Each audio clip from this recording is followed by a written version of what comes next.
முகமது எப்படி இருக்கீங்க? நல்லா இருக்கு சார். நீங்க எப்படி இருக்கீங்க? நல்லா இருக்கேன். Thank you brother. சாப்பிட்டீங்களா? இப்ப ரெடி பண்ணிட்டு இருக்கோம். ரெடி பண்ணிட்டு என்ன டைம் ஆகுது இப்போ?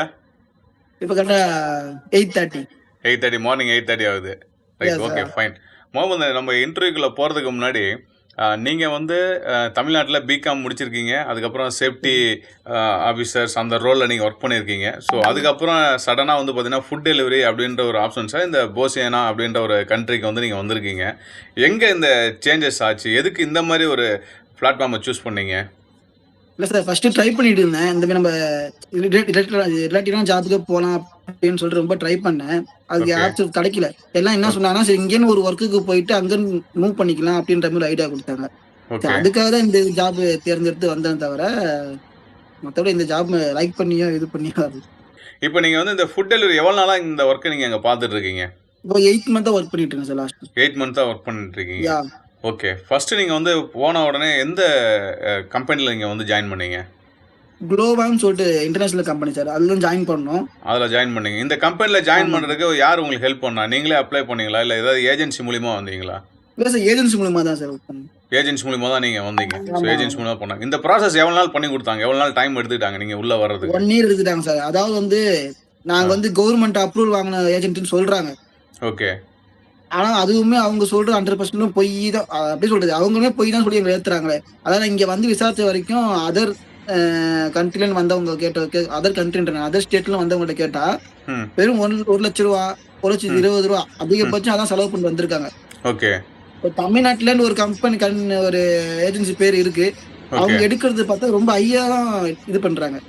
Okay okay. அதிகமாக உங்ககிட்ட காசு வாங்குறாங்க. பட் அதே மாதிரி ப்ராசஸ் 1 year எடுத்துக்கிட்டாங்க. 1 year எடுத்துக்கிட்டாங்க. ஓகே. அவங்க சொன்ன காசுல தான் அந்த எல்லாமே பண்ணாங்களா, இல்ல அதுக்கப்புறம் ஃபர்ஸ்ட் பேசும்போது வந்து அவங்க வந்து அவங்களுக்கான பீஸை மட்டும் வாங்கிட்டாங்க. மத்த எல்லாம் எங்க செலவுல தான் பண்ண சொன்னாங்க. உங்களுக்கு செலவுனா என்னென்ன நீங்க பண்ணீங்க? இந்த அங்கிருந்து இப்போ டெல்லிக்கு போற வர செலவு அது நாங்க தான் பண்ணோம். எதுக்கு டெல்லி போயிட்டு வந்தீங்க?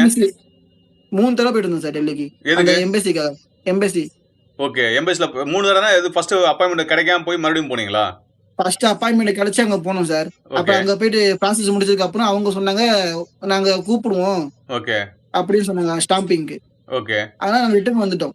திருப்பி என்ன ஆச்சு, இவங்களே வந்து யாரு மூலியமோ கேக்குறேன்னு சொல்லிட்டு ஏதோ நெட் மூலியமா ட்ரை பண்ணி 27,000 கேட்டிருக்காங்க. ஓகே. அவங்க ரெடி ஆயிடுச்சுன்னு சொல்லிட்டு அப்ப இவங்க தான் கட்ட சொன்னாங்க. அதையுமே நாங்க தான் கட்டணும். கட்டிட்டு திருப்பி அங்க போக சொன்னதுக்கு அவங்க இன்னும் முடியல, லேட் ஆவாங்க அப்படின்னாங்க. ஓகே.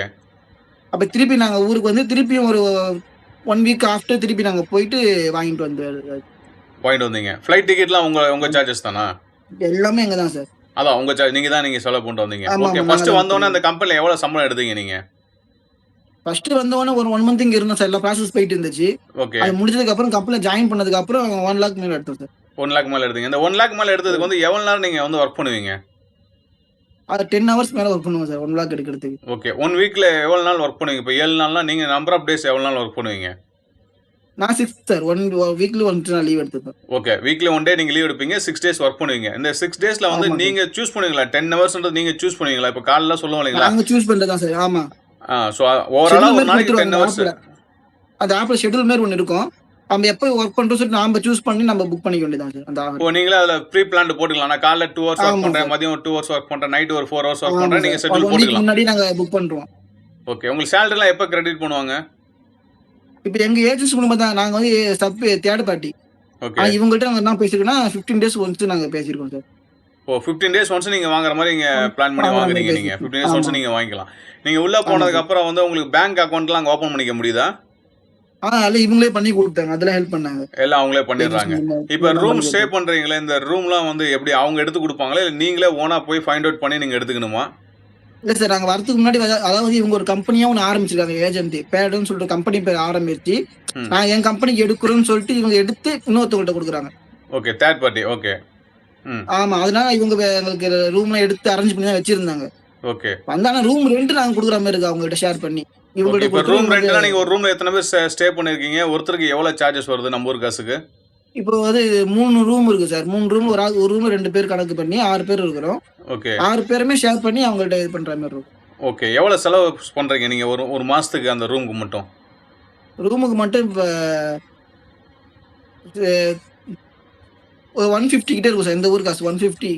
இந்த ஊர் காசுக்கு 150னா நம்ம ஊர் காசுக்கு எவ்வளோ வருங்க? ஒரு ரூபா 50 ரூபான்னா 15,000 வந்துருங்களா? 7,500 சம்திங் 10 ரூபா வரும் சார். 10 ரூபா. 7,500. ஓகே. ஃபுட்டுக்கு எவ்வளோ செலவு பண்ணுறீங்க? ஃபுட்டு கொஞ்சம் எக்ஸ்பென்சிவ் தான் சார். அதான் நாங்கள் மேக்ஸிமம் வந்து சமைச்சு சாப்பிட்டு ஆரம்பிச்சோம். ஓகே. நம்ம ஊர் ஃபுட்டுலாம் கிடைக்குமா? ரைஸு, வெஜிடபிள்ஸ்லாம் நம்ம ஊர் ஃபுட்டு ஒன்றுமே கிடைக்காது சார். ஒன்றுமே கிடைக்காது. எப்படி என்ன சாப்பிட்றீங்க அப்புறம்? நம்ம வெங்காயம் தக்காளி வச்சு நம்ம என்ன செய்வோமோ அதான் சார். ஏதாவது செஞ்சு சாப்பிட்டு உட்காந்துட்டு இருக்கோம். ஓகே. வெங்காயம் சிக்கன் தக்காளி இதெல்லாம் கிடைக்கும். கிடைக்குது. வெங்காயம் தக்காளி மட்டும் தான் கிடைக்கும். வெங்காயம் தக்காளி மட்டும் தான் கிடைக்கும். ரைஸ்லாம் கிடைக்காது. ரைஸ்லாம் வந்து நம்ம ஊர் ரைஸ் ஒன்றுமே கிடைக்காது சார். ஓகே. பச்சை எப்படி அரிசி கிடைக்கும். அதை வச்சு சாப்பிட முடியாது. ஓகே. எப்படி ரைஸ்லாம் ஊர்லேருந்து கொரியர் மாதிரி எடுத்துப்பீங்களா? இல்லை ஆமாம் சார். அப்படி தான் எடுத்துக்கிட்டு இருக்கோம். கொரியர் போட சொல்லி நீங்கள் எடுத்துப்பீங்க ஆமா. பார்சல் பண்ணி? ரைட். ஓகே. பார்சல் இப்போ பண்ணி. ஓகே. இப்போ நீங்கள் ஒர்க் பண்ணும்போது உங்களுக்கு என்ன சேலஞ்சஸ்லாம் இருக்கும்? இங்கே இருக்க மக்கள்லாம் உங்களுக்கு வந்து சப்போர்ட் பண்ணுவாங்களா? இல்லை வந்து அவுட் சைடு கண்ட்ரி பீப்புள்ன்ற மாதிரி ஏதாவது இந்த ராசிசம் அந்த இல்ல சார், மாதிரிலாம் அந்த இருக்குமா? பிரச்சனை இல்லை. அந்த பிரச்சனை இல்லை சார். மக்கள் ரொம்ப கைண்டியான பீப்புளாக ரொம்ப பூஸ்டிங்ஸ் ரொம்ப ரொம்ப ஃப்ரெண்ட்லியாக பேசுவாங்க. ஓகே. அந்த இதெல்லாம் கிடையாது. பட் நீங்கள் ஒர்க் பண்ணுறதெல்லாம் உங்களுக்கு வந்து ரொம்ப சேஃபாக தான் இருக்குது. இப்போ நீங்கள் ட்ராவல் ரூல்ஸ்லாம் ஃபாலோ பண்ணுறதெல்லாம் வந்து ஈஸியாக இருக்கா? இல்லை நம்ம ஊர் மாதிரி கச்சாமச்சான அதெல்லாம் வண்டி ஈஸியாக தான் சார். ஓட்டுறானுங்களா? இல்லை அதெல்லாம் ஈஸியாக தான் இருக்குது. அவங்க ரூல்ஸை ஃபாலோ பண்ணி தான் செய்கிறாங்க. மோஸ்ட்லி யூரோப்பியன்ஸ்லாம் ரூல்ஸ் ஃபாலோ பண்ணுறது தான். அதில் பெட்ரு. லீகலாக போகிறது எனக்கு தெரிஞ்சு பெட்டர் சார். இங்கே வந்து 2 ரூட் யூஸ் பண்ணுறாங்க. இல்லீகலும் யூஸ் பண்ணுறாங்க, லீகலும் யூஸ் பண்ணுறாங்க. அது நம்ம என்னத்தை சூஸ் பண்ணுறது நம்மளை பொறுத்து. ஓகே. ஆனால் லீகலாக போகிறது நமக்கு பெட்ரு. ஓகே. இங்கேருந்து நீங்கள் போகும்போது என்ன மாதிரி வேலைக்கு உங்களால் மூவ் பண்ண முடியுது? இப்போ லீகலாக போகிறீங்க அப்படின்னா வேர் ஹவுஸ் தான் சார். வேர் ஹவுஸ் இதுமாதிரி லோக்கல் லேபர் கனெக்டட் ஜாப் தான் எடுக்க முடியுது. ஓகே. அந்த ஜாப்ஸ்லாம் எடுக்கும்போது நீங்கள் வந்து கம்பெனிக்கு டேரெக்டாக அப்ளை பண்ணி உங்களால் போகிறதுக்கான ஒரு ஆப்பர்ச்சுனிட்டி கிரியேட் பண்ணிக்க முடியுமா? இல்லை அங்கேயே வந்து ஏஜென்சியை வச்சு தான் நம்ம மூவ் பண்ண முடியுமா?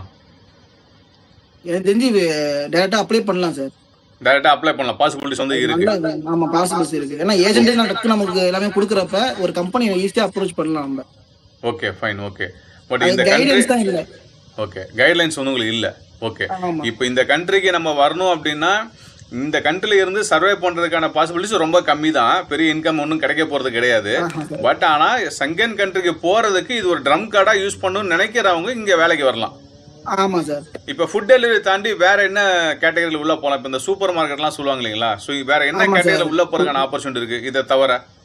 அதான் சார் சூப்பர் மார்க்கெட்டு, இந்த ஹோட்டல்ஸ் ஜாப்ஸ், இந்த இன்டர்நேஷனல் அந்த 5 ஸ்டார் ஹோட்டல்லாம் இருக்குல்ல, ஓகே. அந்த மாதிரி ஹோட்டல்ஸ்ல மேக்ஸிமம் ட்ரை பண்ணலாம் சார். மற்றபடி வேற எதுவுமே இங்கே பெருசாக எடுக்க மாட்டாங்க. ஓகே. ஸோ இந்த super market, food delivery plus ஹோட்டலுக்கு நம்ம ட்ரை பண்ணி உள்ளே வந்துட்டோம் அப்படின்னா, ஸோ இங்கே வந்து கொஞ்ச நாள் ஒர்க் பண்ணிட்டு இங்கேருந்து டக்குன்னு நம்ம வந்து யூரோப்பியன் கண்ட்ரிஸ் போகிறதுக்கான ஒரு ஆப்பர்ச்சுனிட்டி கிரியேட் பண்ணிட்டு போயிடணும். ஆமாம் சார். பட் இங்க இருந்தா பெருசா நம்மளால ஒரு சேவிங்ஸோ இங்கே வந்து இருந்தால் எதுவுமே பெருசாக பண்ண நம்ம முடியாது. பண்ண முடியாது. பெரிய குரூப்லாம் ஒன்றும் பண்ண முடியாது. இது ஒரு ட்ரம் கார்டா யூஸ் பண்ணிட்டு வரணும். அவ்வளோதான் சார். ஓகே. இப்போ நார்மலாக வந்து நான் இப்போ இந்த கம்பெனிக்கெலாம் நம்ம அப்ளை பண்ணுறோம். இப்போ வந்து சூப்பர் மார்க்கெட் அப்ளை பண்ணுறேன், ஹோட்டலுக்கு நான் அப்ளை பண்ணுறேன் அப்படின்னா ஏதாவது மினிமம் எஜுகேஷன்ஸ் இருக்கணும், எக்ஸ்பீரியன்ஸ் இருக்கணும், அந்த மாதிரி ஏதாவது டேர்ம்ஸ் அண்ட் கண்டிஷன்ஸ் வச்சிருக்காங்களா? இல்லை சார், அவங்க பெருசாக எதுவுமே கேட்கறது கிடையாது. நம்ம 10th 12th முடிச்சிருந்தாலே அவங்க மேக்ஸிமம் அவங்க வந்து அவங்களுக்கு தேவை என்னன்னா பெருசாக நாலேஜ் படிச்சுக்கிட்டு இங்கெல்லாம் ஒன்றும் இது கிடையாது சார். ஓகே. இது எதுன்னு தெரிஞ்சுட்டா போதும் அவங்களுக்கு, அதான் எதிர்பார்க்குறாங்க. பெருசாக 10th 12th பெஸ்ட் தான் சார். பெஸ்ட். இப்போ வந்து லாங்குவேஜ்ன்றது பெரிய பிரச்சனையா இருக்கும். எப்படி நீங்க சமாளிக்கிறீங்க? அந்த புதுசில் கொஞ்சம் இங்கிலீஷில் கலந்து தான் பேசிட்டு இருந்தோம். இப்போ ஒரு அளவுக்கு போஸ்டிங்ஸில் சின்ன சின்ன வார்த்தைகள் மட்டும் என்னன்றது அதை மட்டும் பேசி மேனேஜ் பண்ணிட்டு இருக்கோம் சார். ஓகே. பட் ஆனால் வரவங்களுக்கு அவங்க நல்லாவே தெரியும். எடுக்கும்போது இந்தியன்ஸுக்கு வந்து லாங்குவேஜ் சுத்தமாக தெரியாது அப்படின்றது தெரியும். அதை மீறி எப்படி அவங்க இன்டர்வியூலாம் கண்டக்ட் பண்ணுறாங்க? அந்த இன்டர்வியூவில் என்ன மாதிரி அவங்ககிட்ட கம்யூனிகேட் பண்ணுவாங்க? பேசிக் இங்கிலீஷில் பேசுகிறாங்க சார். நம்ம பேசுகிற இங்கிலீஷுக்கும் அவங்க பேசுகிற இங்கிலீஷுக்குமே டிஃப்ரெண்ட் இருக்கும். அதாவது வந்து நம்ம ஃபஸ்ட்டு ஒரு இங்கிலீஷ் கற்றுக்கிற போது ஒரு இங்கிலீஷ் பேசுவோம்ல, இஸ்து வாத்துன்னு சொல்லிட்டு பேசணும்ல, அந்த மாதிரி தான் அவங்க நமக்கு புரியுற மாதிரி தான் பேசுவாங்க. அதை வச்சு அவங்க பெருசாக கொஸ்டின்ஸும் ஒன்றும் இருக்காது. நீங்கள் எத்தனை எக்ஸ்பீரியன்ஸ், என்ன படிச்சிருக்கீங்க, நீங்கள் எவ்வளோ எப்படி வேலை பார்ப்பீங்கன்றது மட்டும் தான் கேட்பாங்க, தவிர ரொம்ப டிஃபிகல்ட்டான கொஸ்டின் எதுவுமே கேட்க மாட்டாங்க. ஓகே. பட் அவங்க ப்ராசஸ் எவ்வளோ நாள் எடுத்துக்கிறாங்க? அவங்க வந்து கம்பெனி டேரெக்டாக ரெக்ரூட் பண்ணும்போது இந்த ஏஜென்சி மாதிரி அவங்க ஏதாவது ப்ராசஸ்க்கு பணம் கட்டுங்க அப்படின்னு சொல்கிறாங்களா? இல்லை வந்து எல்லாமே வந்து கம்பெனியே பண்ணி கொடுத்துட்றாங்களா? இவங்க மோஸ்ட்லி பணம் கேட்கறது இல்லை. மோஸ்ட்லி பணம் கேட்க மாட்டாங்க. இந்தியாவில் என்ன செலவோ எம்பசிக்கு போகிறது எல்லாமே வந்து நீங்கள் பார்த்துக்கணும், இங்கே இருக்க செலவை நாங்கள் பார்த்துக்குறோம் அப்படின்ற மாதிரி தான் நீங்கள் ஜாயின் பண்ண பசங்களை கேட்ட வரைக்கும் அதான் சொன்னாங்க. ஓகே. ஸோ இந்தியாவில் கூடிய எக்ஸ்பென்ஸ் மட்டும் தான் நம்ம பார்த்தோம். லைக் எம்பசி போகிறது, நீங்கள் டிரான்ஸ்போர்ட் எக்ஸ்பென்ஸு, இப்போ ஃப்ளைட் டிக்கெட் இந்த மாதிரி. இப்போ அந்த மாதிரி கம்பெனியில் வரும்போது தங்குறதுக்கு இடம் கொடுத்துட்றாங்களா? அவங்க தங்குறதுக்கு எல்லாமே ரெடி பண்ணிவிடுவாங்க. இந்த ரூல்ஸே தான், ஒரு ஆள் எடுக்கிறோன்னா அவங்களுக்கு தங்குறதுக்கு இடம் கொடுத்து இது பண்ணால் மட்டும் தான் அவங்க எடுக்க முடியும். ஓகே. அந்த கண்ட்ரியோட ரூலே வந்து வரவனுக்கு தங்குறதுக்கு இடம் கொடுத்துடணும். ஓகே. ஃபுட்டை வந்து கொடுப்பாங்களா இந்த இப்போ சூப்பர் மார்க்கெட்டு ஹோட்டலுக்குலாம் போகும்போது? ஒன் டைம் கொடுக்குறாங்க சார். ஒன் டைம் கேட்டிருக்கு. ஒன் டைம் நீங்கள் 8 ஹவர்ஸில் ஒர்க் பண்ணும்போது ஏதாவது ஒரு டைம் ஷிஃப்ட்டில் போகும்போது அந்த ஷிஃப்ட்டில் ஒரு ஃபுட்டு நீங்கள் எடுத்துக்கலாம். மொத்தம் நம்ம வீட்டில் வந்து ஆமா சொல்லுவாங்க. இப்போ டிரான்ஸ்போர்ட்ல எப்படி இருக்குது? இப்போ சூப்பர் மார்க்கெட்டில் வராங்க, இப்போ ஹோட்டலுக்கு போகிறாங்க அப்படின்னா ஒரு பஸ் ஏறி போகிறோம், ட்ரெயின் ஏறி போகிறோம் அப்படின்னா அதெல்லாம் எந்த அளவுக்கு வந்து ஃப்ளெக்சிபிலிட்டியாக இருக்கும்? மேக்ஸிமம் லோக்கல்லே அவங்க பக்கத்துலேயே இருக்கிற மாதிரி எடுத்து கொடுப்பாங்க. சப்போஸ் லாங்ல இருக்கிறவங்களுக்கு வந்து இந்த பஸ்ஸுக்குன்னு ஒரு கால் ஒன்று இருக்கு சார். ஓகே அதை எடுத்து கொடுத்துருவாங்க. நீ எப்போ வேணாலும் மூவ் பண்ணிக்கலாம், வந்துக்கலாம். அது டிரான்ஸ்போர்ட்லாம் பெருசாக இது கிடையாது, பிரச்சனை கிடையாது. ஓகே. இப்போ நீங்கள் இன்கேஸ் இப்போ ஃபுட் டெலிவரியிலே ஒருத்தர் வராரு அப்படின்னா அந்த ஃபுட் டெலிவரியில் இருக்கக்கூடிய டிஃபிகல்ட்டிஸ் அப்படின்னா என்ன சொல்லுவீங்க? கிளைமேட் தான் சார். ஓகே. இந்த கிளைமேட்டை எப்படி நீங்கள் வந்து சமாளிக்கிறீங்க? இப்போ ஜர்கின்ஸ் அந்த மாதிரி ஏதாவது யூஸ் பண்ணுறீங்களா? எப்படி? ஆமா, அது மேக்ஸிமம் அதான் சார் யூஸ் பண்ணி ஆகணும். மேக்ஸிமம் தான் யூஸ் பண்ணி ஆகணும். யூஸ் பண்ணி வேற ஆப்ஷனே கிடையாது. போகாமே இருக்க முடியாது. நம்ம ஆர்டர் புக் பண்ணிட்டோம்னா அந்த ஆர்டர் நம்ம எடுத்து கொடுத்தா ஆகணும். அதனால போகாமே இருக்க முடியாது. எவ்வளவு தூரம் ஸ்லோவா பண்ண முடியுமோ பண்ணிக்கிட்டு ஜர்க்கின் இதெல்லாம் யூஸ் பண்ணி தான் சார் பண்ணிட்டு. ஓகே. இப்போ வந்து ஹானஸ்ட்டாக ஒரு பதில் சொல்லுங்கள் பிரதர். இப்போ வந்து இந்தியாவிலேருந்து இந்த கண்ட்ரியை வந்து ஒரு ட்ரம் கார்டாக நான் யூஸ் பண்ணிக்கிறேன். அதாவது இங்கே இருக்கணும், இங்கே வேலை செய்யணும், செட்டில் ஆகணுன்றது என்னோட இன்டென்ஷன் கிடையாது. நான் இந்த ஊரை ஒரு ட்ரம் கார்டாக யூஸ் பண்ணிக்கிறேன். நான் போகணுன்றது வந்து யூரோப்பியன் கண்ட்ரிஸ் தான்.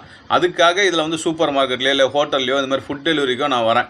எனக்கு இன்கம் பிரச்சனை இல்லை. நான் ஒரு 6 மாதம் கூட மேனேஜ் பண்ணுவேன். எனக்கு இருக்கிறதுக்கும் தங்குறதுக்கும் சாப்பிட்றதுக்கும் உண்டான செலவு மட்டும் இருந்தால் போதும். ஆனால் என்னோட ட்ரீம் வந்து நான் உள்ள யூரோப்பியன் கண்ட்ரிஸ் போகணும் அப்படின்னு நினச்சி வராரு அப்படின்னா அவங்க இந்த கண்ட்ரி சூஸ் பண்ணி வரலாமா? கண்டிப்பா சார். அவங்களுக்கு மட்டும்தான் இந்த கண்ட்ரி ஒர்த்தா இருக்குமே தவிர இந்த நான் இங்க வந்து க்ரோத் பண்ணிப்பேன் அப்படின்னு நினைக்கிறோம் வரவே தேவையாது. வரதும் வேஸ்ட். எந்த ஒரு பயணமும் கிடையாது இங்க. நான் இங்கேருந்து மூவ் பண்ணுவேன் அப்படின்ற ஒரு ட்ரம் கார்டை யூஸ் பண்றவங்க மட்டும்தான் சார் சர்வே பண்ண முடியும் என்னை பொறுத்த வரைக்கும். மற்ற யாராலும் சர்வே பண்ண முடியாது. ரொம்ப கஷ்டமா இருக்கும். ரொம்ப கஷ்டமாக இருக்கும். ஓகே. இப்போ வந்து இப்போ 10th கூட படிக்கல, நான் வந்து நல்ல எக்ஸ்பீரியன்ஸ் இருக்குது. இப்போ ஹோட்டல் ஃபீல்டில் எக்ஸ்பீரியன்ஸ் இருக்குது, சூப்பர் மார்க்கெட்டில் ஒர்க் பண்ண எக்ஸ்பீரியன்ஸ் இருக்குது. ஆனால் நான் படிக்கவே இல்லை அப்படின்னு சொல்கிறாங்கன்னு வச்சுங்களேன்.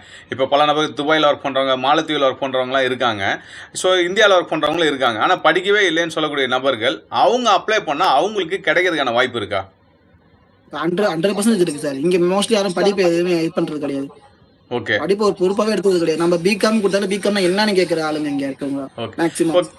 இப்போ உள்ள வேலைக்கு வரவங்ககிட்ட வந்து இப்போ நம்ம சிலர்லாம் கேள்விப்பட்டு போனீங்களா, துபாயில் ஒரு காலத்தில் வந்து உள்ளே போனோடனே பாஸ்போர்ட் வாங்கி வச்சுப்பாங்க, அவங்க கண்ட்ரோல் தான் இருக்கணும் அந்த மாதிரி. அது மாதிரிலாம் இல்லை கிடையாது. அந்த மாதிரி இப்போ உங்களுக்கு விசா கொடுக்குறாங்கன்னா எத்தனை வருஷத்துக்கு கொடுப்பாங்க விசா? ஃபர்ஸ்ட் 1 இயர் கொடுப்பாங்க சார். ஓகே. 1 இயர் கொடுப்பாங்க. ஓகே. அதுக்கப்புறம் ரினியூவல் டைம் 1 இயர் எக்ஸ்டெண்ட் ஆகிட்டே இருக்கும். அப்படியே எக்ஸ்டெண்ட் பண்ணி கொடுத்துருவாங்க இருக்கவங்களுக்கு. ஆமா ஆமா சார். ஸோ ஃபர்ஸ்ட் கொடுக்குறது வந்து 1 இயர் தான் கொடுப்பாங்க. அதுக்கப்புறம் நம்ம அங்கேயே கன்டினியூ பண்ணுற மாதிரி தான் ரெனியூல் பண்ணிக்கலாம். இப்போ உள்ள வரவர் வந்து பார்த்தீங்கன்னா இப்போ நீங்கள் சொன்ன மாதிரி செர்பியாக்கோ இல்லை நீங்கள் இருக்கக்கூடிய போஸ்னியாக்கோ வந்து ஒரு கேண்டிடேட் உள்ள வராருன்னு வச்சுங்களேன்.